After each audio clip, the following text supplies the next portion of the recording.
I remember the days where I would have automatic negative thoughts, and then I would try and combat those thoughts and resist those thoughts and say, no, I don't want these thoughts. And we can get caught up in this war in our minds. And this war will drain you of everything that you are and everything that you have. Because all of our life energy, all of our resources are going into a black hole, basically. Because this tension, this madness, this storm that we get caught in does absolutely nothing. It doesn't solve the problem. It doesn't help us in any way. Sometimes our thoughts are so negative we can judge ourselves for being immoral, and that, but if I didn't care about these thoughts, then maybe I'm a bad person, or maybe I'm just a bad person for having these thoughts. It's the story, it's the drama, it's the battle with ourselves that is truly destructive, because these thoughts on their own have no power. They have no influence over us, but because we believe them and we feed these thoughts, we give our power to them, and therefore they gain power over us, using our own energy against us. Imagine that. And because we are so stubborn, we do not want to let go. It's like carrying around like burning coals in our hands and saying, no, I love the pain. I want more. But eventually we come to find that, our battle is futile. And the mind has an infinite number of ways to destroy us. And we are caught, outnumbered, overpowered, and helpless. But we do have one power to defeat the mind, one way to win this war. And that is to not fight it. Because when we stop fighting ourselves, when we stop fighting the mind, we reserve our energy and withhold our power. The more power that we have, the more strength, the more we are able to deal with life's problems. But when our energy is constantly being stolen, then we become powerless and unable to do anything. So we begin to win this war day by day, taking ground with every thought we refuse to feed. The first step is really saying, no, I will not buy what the mind is selling. I'm not interested anymore. You have to value yourself enough to say, I will not allow my energy to be stolen by forces that do not have my best interest in mind. And this could mean more than the mind. It could mean people as well, or situations or experiences.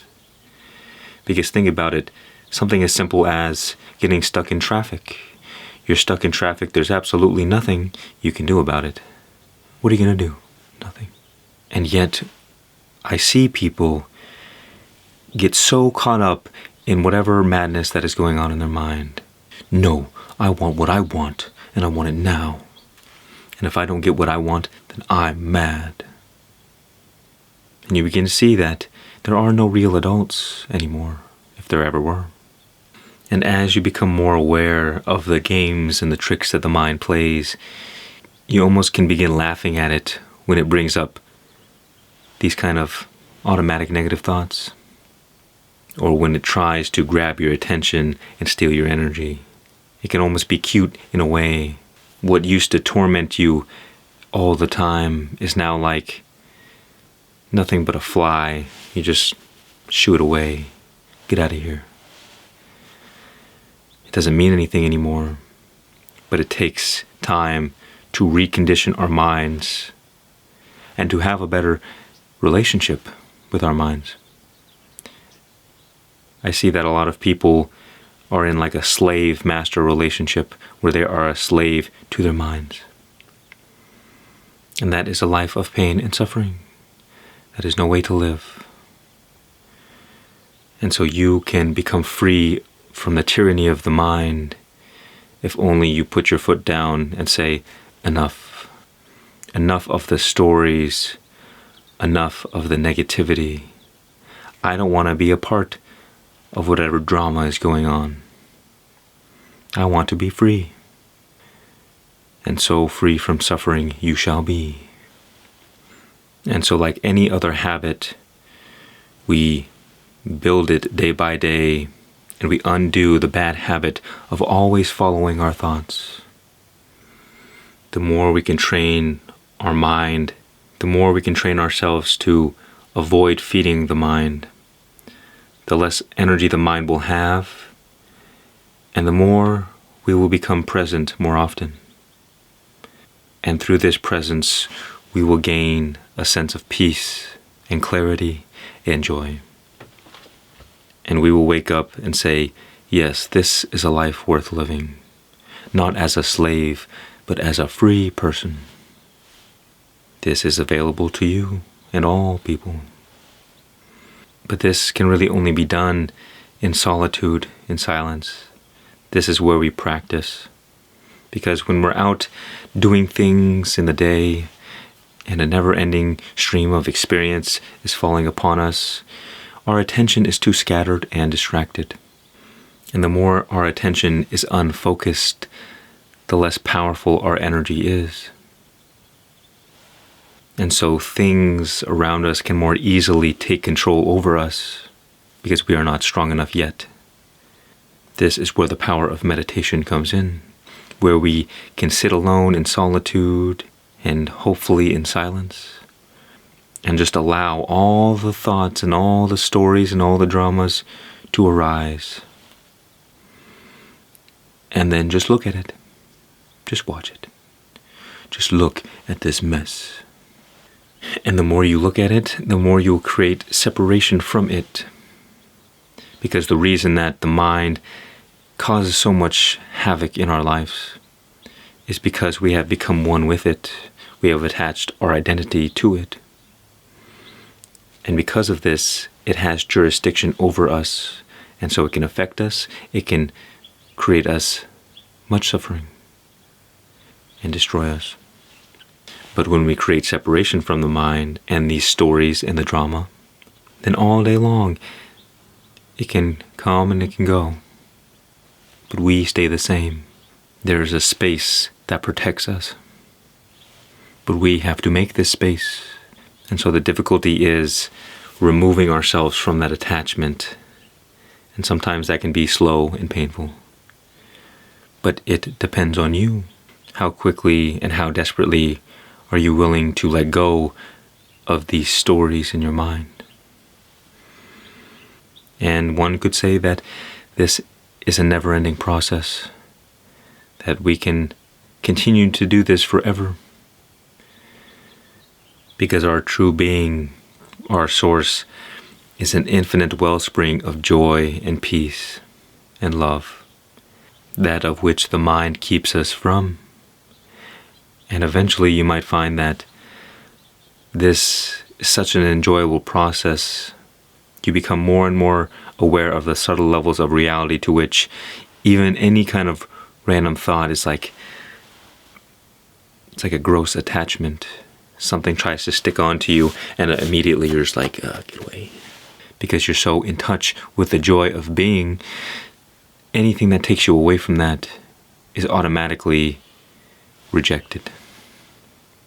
But many of us are addicted to the stories and the dopamine and the drama. And that is why it is an attachment, because we don't want to let go. Many of us have Stockholm Syndrome, in which we are allowing the thing that is killing us to remain. We justify it, and we make arguments for it instead of against it. That is the madness of the mind. And so we develop the power of focus through meditation, and to be able to sit there with our thoughts. And sometimes we might buy into them and get caught in them, We could be meditating and then 10 minutes later we realize, oh wow, I've just been on a thought storm for the last 10 minutes. But then you say, oh, well, let me just return back to what I was doing.